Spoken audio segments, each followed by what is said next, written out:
muchísimo barro.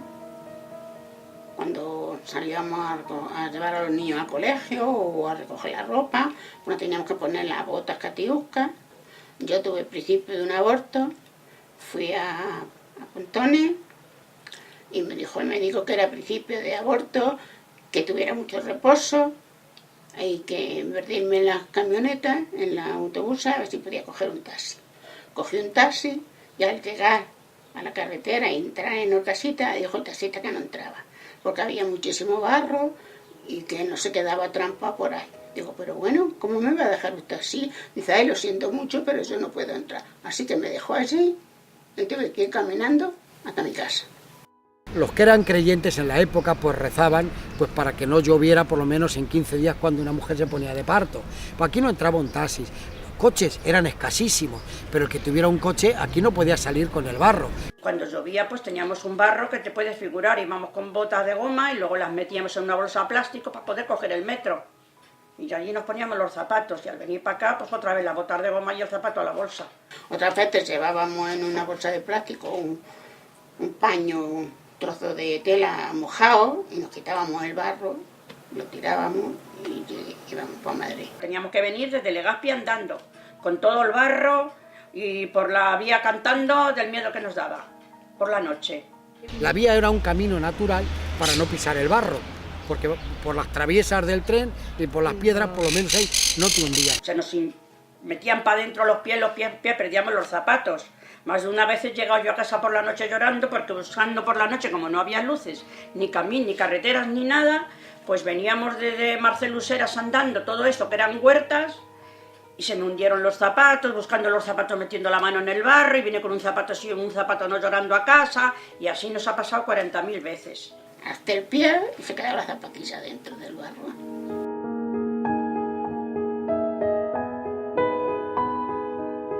Con el barro te conocían que era Dorcasita.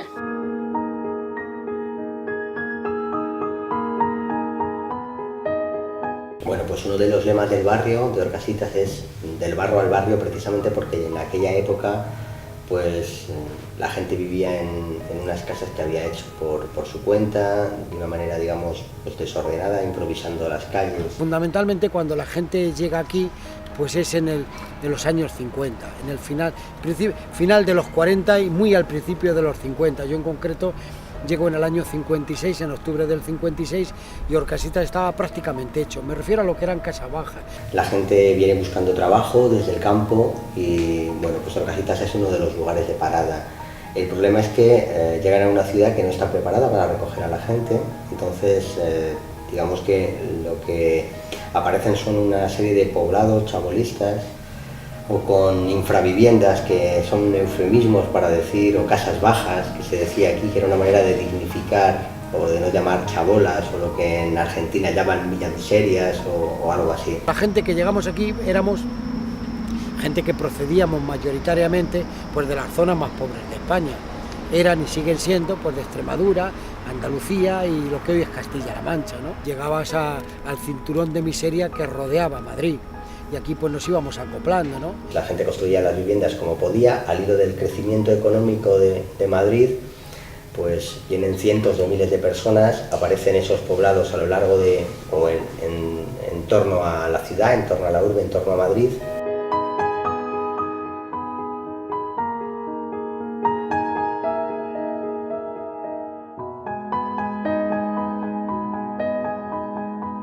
Pues nada, vinimos en el 56.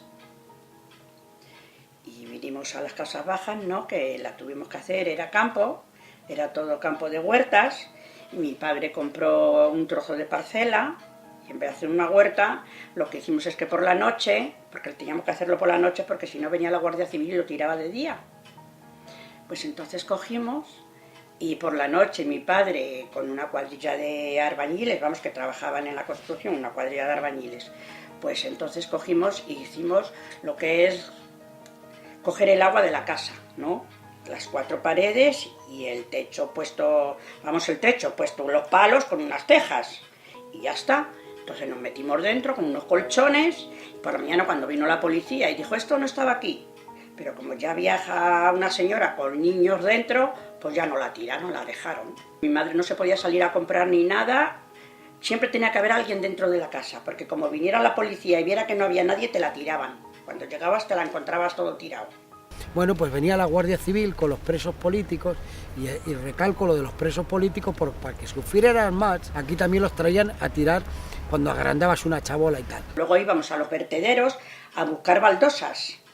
Y con las baldosas, pues una de cada color o como se terciaba, pues mi padre fue poniendo el suelo para que no estuviéramos en la tierra durmiendo, porque estuvimos mucho tiempo que cogíamos, regábamos el suelo, lo barríamos y estuvimos en la tierra así mucho tiempo. Desde el 56 que llego aquí con 8 años hasta 4 años después dormía en la misma cama que mis padres porque no había más espacio.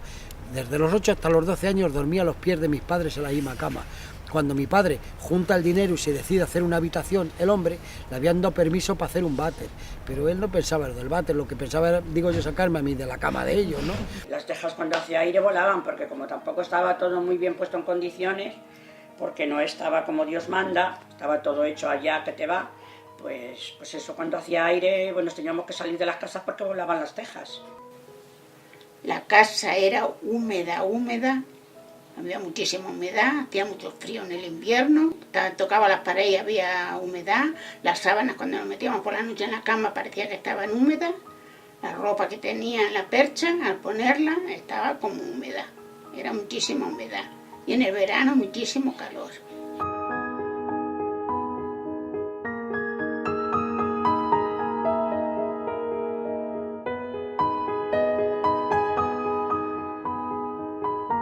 Una estufa, que era lo que había para toda la casa, una estufa en el comedor, lo demás estaba helado. Las estufas pues eran estufas de carbón o leña, y nosotros el carbón, como no teníamos tampoco mucho dinero que digamos, pues me acuerdo yo que mi hermano y eso, pues íbamos a la vía, que soltaba los trenes, trocitos de carbón, pues todo eso íbamos nosotros buscándolos por las orillas de la vía y traíamos cubos con carbón para que mi madre pudiera guisar.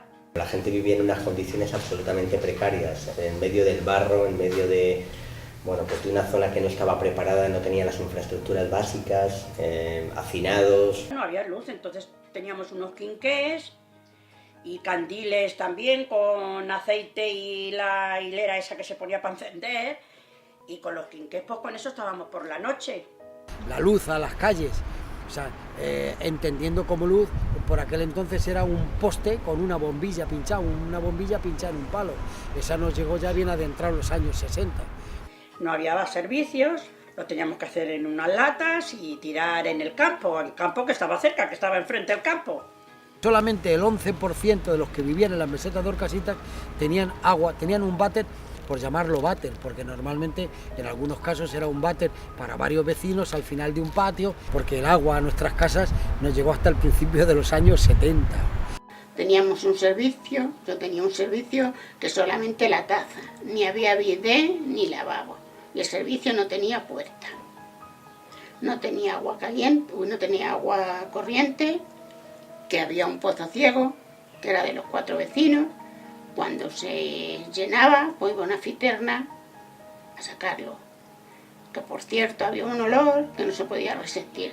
Al principio, las fuentes más cercanas en Orcasitas había que ir donde ahora está el metro de San Fermín, Orcasur, y donde está el tanatorio sur, había otra fuente. Había que ir a una o a otra. Eso nos encargábamos los muchachos con carretillas de estas de madera con las ruedas de hierro, o los aguadores, una serie de gente que con una cántara de estas como las que vemos en La Mancha para el vino, ¿me entiendes?, o en La Rioja, pues llenaban de agua y con una goma, pues venía con un borrico y con el carro y te lo vendían a peseta al cántaro. Venía un señor vendiendo agua con un carrito y un borriquillo, pues venía vendiendo agua y nosotros le comprábamos el agua para beber, y luego para fregar y todo eso y lavar había una señora que vivía, ya llevaba más tiempo y tenía un pozo muy grande en el patio, y íbamos a por el agua al pozo. Íbamos con cubos allá por el agua, nos cobraba lo que fuera por el cubo del agua y con eso lavábamos y fregábamos. Hasta bien adentrados los 60, el Ayuntamiento de Madrid no nos pone unos tanques que no venían todos los días, venían de vez en cuando, y ahí salía todo el mundo a la carrera con todos los utensilios a llenarlos de agua. La gente cogíamos la verde por la mañana muy temprano, con cubos y cosas para coger agua, unos cubos de agua, un cántaro o lo que fuera. Y ya pues no lo comprábamos, lo cogíamos del tanque, que se decía. Y las fuentes empezaron a llegar ya casi al final de los 60, es cuando nos pusieron alguna fuente por aquí diseminada. Había una fuente en la calle que íbamos a por el agua allí a la calle. Daban el servicio para lavar y eso. Lavaba dentro de la casa, luego iba a aclararlo a la fuente, que en el invierno estaba helada la fuente, había que poner un cacharro con agua cociendo, llevarle y meter el grifo, para que se descongelara.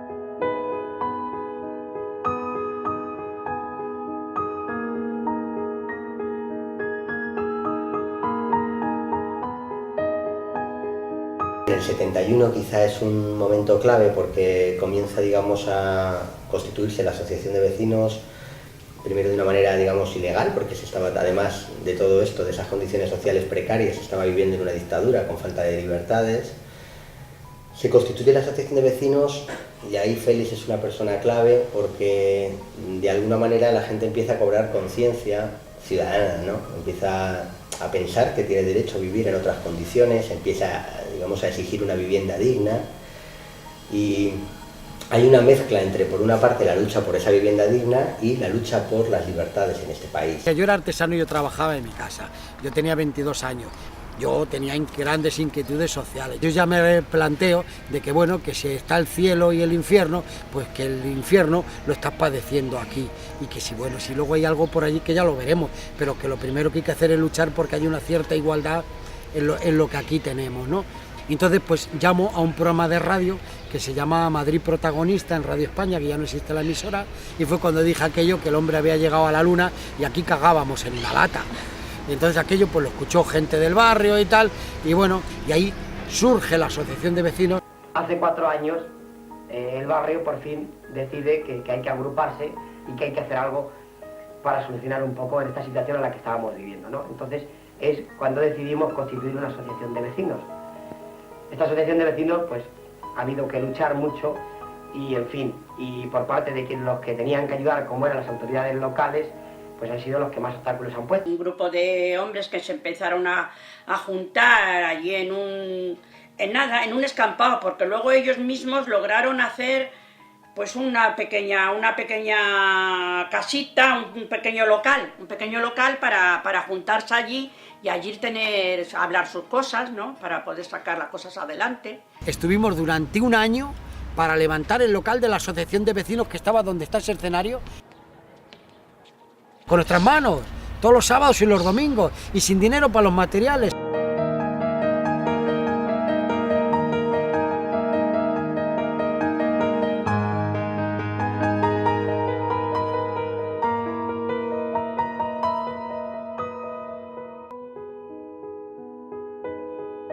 Levantamos con duchas y váteres públicos.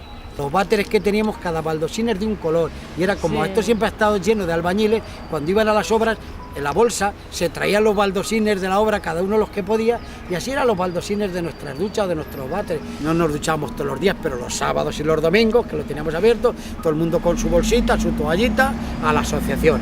Y se cobraba, pues no sé si era para el gas, porque el agua la teníamos con trampa. Y nos pusimos una noche, porque el único que aquí tenía agua era el cura. Pero de madrugada, cuando llegamos a enganchar clandestinamente donde el cura, resulta que la tubería era de hierro. Y luego ya le convencimos a uno que era del PC, un frutero, y ahí enganchamos antes de que entrara el agua en su contador, ahí hicimos la trampa. Y entonces el agua no nos costaba el gas, y se le cobraba a la gente un duro o no sé cuánto. Era el único local que no era ni de cura, ni de monja, ni de falangista. Lo habíamos levantado nosotros, con nuestras manos, o sea, nuestro. O sea, eso significaba muchas cosas. Había un tal Félix López Rey que gracias a él pues la lucha fue para adelante y hizo bastante por el barrio.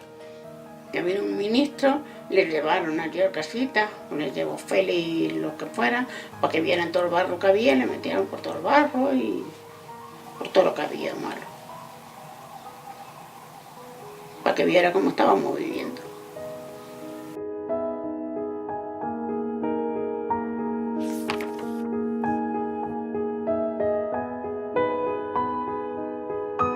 Todas las semanas, un día a la semana, hacían asambleas.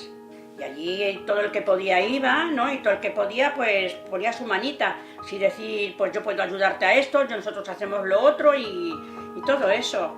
Cada miércoles había una asamblea, desde el 70 hasta el 80, esos 10 primeros años, más del 80 hasta el 80 y tantos, todos los miércoles del año había una asamblea, se decidía todo. Las asambleas eran los miércoles, ¿sabes por qué eran los miércoles? Porque los martes se reunía la junta directiva y los delegados de calle. Cada calle en Orcasitas tenía un delegado que le nombraban los vecinos y ese delegado se reunía conjuntamente los martes con la junta directiva para preparar la asamblea del día siguiente. Pero es que imaginaros una asamblea durante más de 10-12 años, todas las semanas con más de 200 personas que ahí están en las hemerotecas. O sea, tú tenías que durante la semana haber peleado y tener alguna cosa que contar, si no, ¿cómo se mantiene eso? Luego decían que pasaba por el barrio, que iban a hacer unas carreteras o que iban a hacer algo, no sé, y que iban a tirar las casas. Entonces la asociación, claro, se puso para obligar que si tiraban las casas, que nos dieran vivienda. Orcasitas tumba varios planes parciales, tumba 3 planes parciales. Un plan parcial era básicamente pues, un sistema de planificación, digamos, del barrio, que lo que venía básicamente era establecer el uso del suelo en el barrio, y ese uso del suelo incorporaba viviendas pues, digamos, para la venta, digamos. No se planteaba en principio el realojo de los vecinos. Los vecinos lo que se plantearon, en cambio, era que en la medida en que se habían establecido, que ahí tenían su lugar, su vivienda, muchos llevaban ya unos cuantos años viviendo en Orcasitas, tenían derecho a pues, no ser una especie de bichejos que uno barre del mapa desde un despacho, sino que cualquier plan que se realizara y que tuviera en cuenta el suelo de Orcasitas tenía que contar con los bichos que lo habitaban, entre comillas, ¿no? Tenía que contar con las personas que formaban parte del territorio. De ahí que los vecinos comienzan a movilizarse para exigir participar en el diseño del barrio, en la construcción del barrio, exigiendo sus derechos. Por fin, después de mucha lucha, la asociación consiguió que en vez de que los proyectos los hagan técnicos, que los hacen detrás de la mesa de un despacho sin contar para nada con las realidades del barrio, que los hiciesen los propios técnicos de la asociación que están pisando el barrio y saben las necesidades que tenemos y todo, ¿no? Nos juntamos a la asociación de vecinos y ya empezaron a andar para manifestar, no andar para que nos dieran piso. Íbamos por la noche a la asamblea, que la daba Feli López y Emilio Fernández, que se llamaba, y unos cuantos que estaban en la directiva. Nosotros íbamos a escuchar y a que nos enteraran cómo si iban a empezar los pisos, no iban a empezar. El ejemplo de Orcasitas es paradigmático porque fue un barrio que logró que no se hiciera ningún plan, que no se aprobara ningún plan, que no saliera adelante ningún plan, sin que contara con la decisión de los vecinos. Y eso solamente fue fruto de la lucha y de la presión social constante que llevaron a cabo los vecinos de Orcasitas, demandando primero una vivienda digna como principal reivindicación, pero no se conformaron con tener una vivienda digna, sino que también se encargaron de pedir parques, jardines, colegios, es decir, recursos públicos para que se desarrollara la vida. Íbamos a las manifestaciones a los nuevos ministerios y a la Plaza La Villa, cuando por las noches decían, pues tal día vamos a hacer la manifestación, íbamos a cortar la carretera de Toledo también, por las tardes.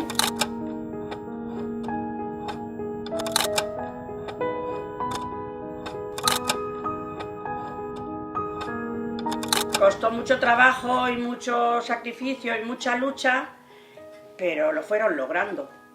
La sentencia de la memoria vinculante viene a decir es que a la hora de elaborar cualquier plan respecto a un barrio, pues era necesario contar con quienes habían estado dando vida y participando, viviendo, habitando, digamos, ese barrio, ese espacio.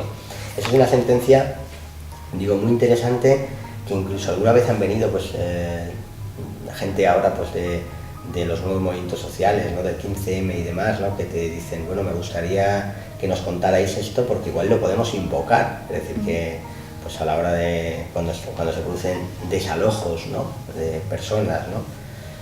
Quizá fue una sentencia que vino en un momento histórico a poner algo de humanidad, algo tan triste como el desalojo de las personas, ¿no? Digo mi verdad, primero no pensé que iba a tener piso nunca, eso es verdad. Nosotros hicimos un poquito más de fuerza, ¿no? Y entonces por eso ya nos dieron las viviendas. A lo primero muy difícil, hasta que empezaron a hacer los pisos lo veíamos muy mal. Pero luego ya al empezar a hacer los pisos, pues ya estábamos convencidas de que seguirían adelante. Cualquier dotación de la calle en el barrio está en las hemerotecas reflejado las luchas que ha habido que hacer para que eso se haga. Esa lucha fue la que se logró y gracias a eso pues nos dieron las viviendas. Cuando empezaron a hacer el barrio hicieron un piso piloto, hicieron 2 pisos pilotos para que eligiéramos los vecinos como lo queríamos, y de una forma o de otra, las habitaciones y los salones y todo eso. En la asociación enseñaban un baldosín, cualquier y la opinión que se daba además, pues esos baldosines eran. Lo mismo con todo lo que decidía las personas que estaban allí, que íbamos, lo que nos parecía mejor. Es que ya te digo que la asociación estaba muy bien preparada, llevaba todas las cosas muy bien. O sea, cada cosa que haya en el barrio ha sido a base de lucha, o sea, nada nos han regalado.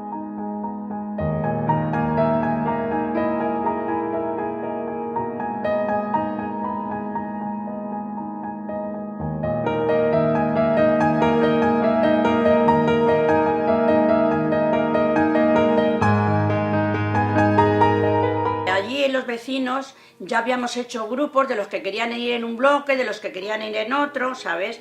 Entonces los vecinos de la calle que nos conocíamos y nos llevábamos todos muy bien, pues intentamos venir al mismo bloque todos los vecinos. Nosotros éramos 4 vecinos y teníamos que estar los 4 de acuerdo, si no, no tiraban a casa. Los 4 dijimos que sí, fuimos a sortearlo y a mí me tocó uno de familia numerosa. Me daba mucha pena a mí, fíjate, de mi casa baja, que la tiraron. Pues vinieron con unos camiones, cargamos los 4 cacharros que teníamos, ¿no?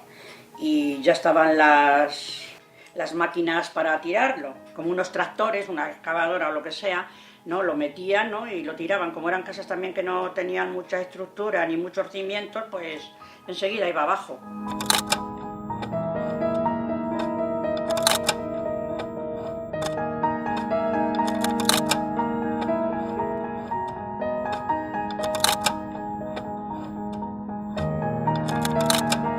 Se ha ido creando conciencia con el tiempo.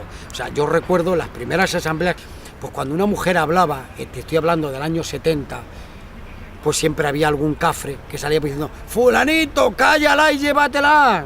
O sea, alguna barbaridad de esas. En Orcasitas hace muchísimos años que la punta de lanza son las mujeres.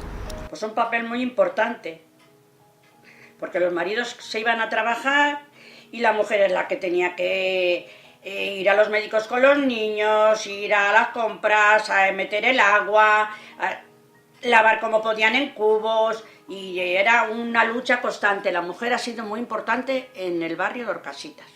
Pues las mujeres han sido las que más hemos luchado, las que más hemos estado al frente. Y por eso hicieron en la plaza del pueblo, en la plaza del barrio, han hecho una figura de una mujer con un cántaro en una fuente.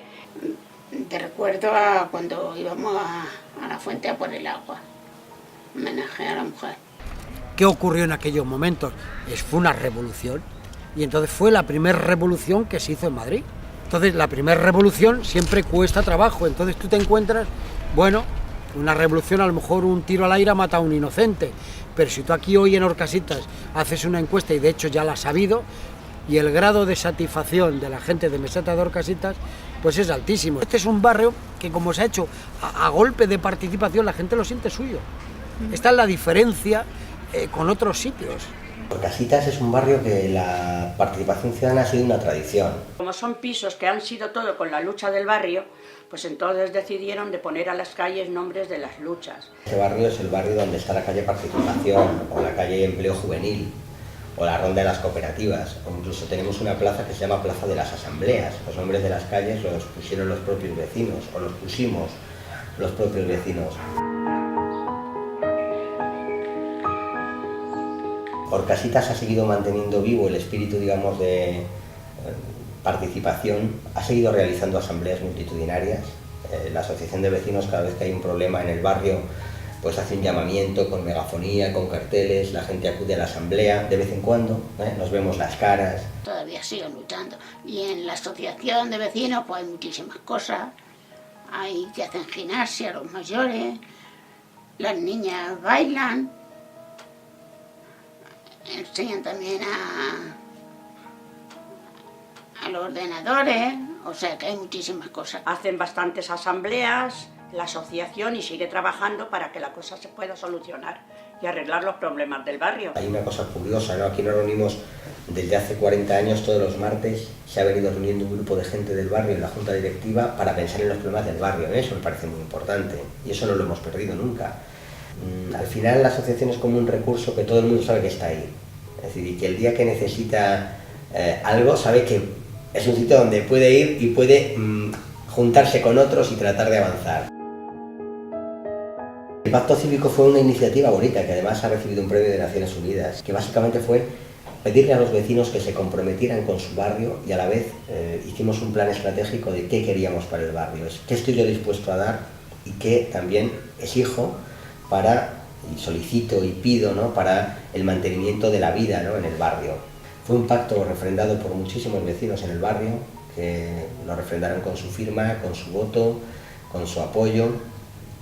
Fue una de las primeras experiencias de pacto cívico en España, probablemente de las pocas que se hayan culminado y la única que se hizo partiendo no desde una institución, sino desde una asociación de vecinos, desde un movimiento social. Todo el que estaba de acuerdo firmar para intentar ayudar al barrio y para que el barrio, para ayudarnos unos a otros, ¿no? Para intentar solucionar que el barrio estuviera limpio, que el barrio se conservaran los parques, se conservaran las plantas.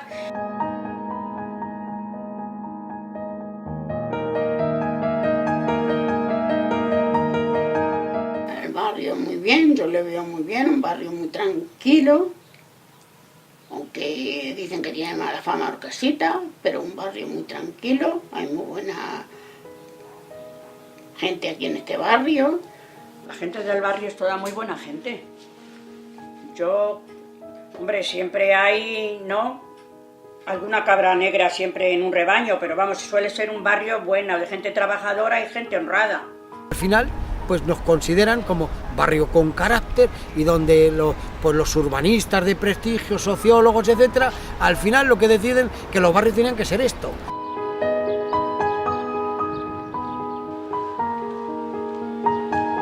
Tiene 2 parques muy bonitos, tiene sus plazas, tiene sus farolas en condiciones, tiene sus calles arregladas, muy bien.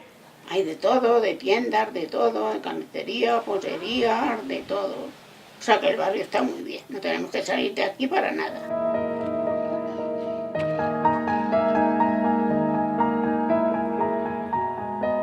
Si algo recuerdo de esa época es ver emerger un barrio y pues sentirte orgulloso de ver cómo pues, la gente corriente es capaz de conseguir grandes cosas si se mueve, si se une y si tiene un objetivo común.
no solamente se ha hecho el barrio, para mí ha habido una cosa todavía más importante que eso. Hubo unos años en el que se logró una entente con las administraciones públicas, con la transición democrática. Entonces lo que estábamos haciendo era ciudad, no viviendas, era ciudad lo que hacíamos. Pero aparte de ciudad, nos estábamos haciendo ciudadanos. Estoy orgullosa del barrio, me gusta mucho, no sé si podría vivir en otro barrio.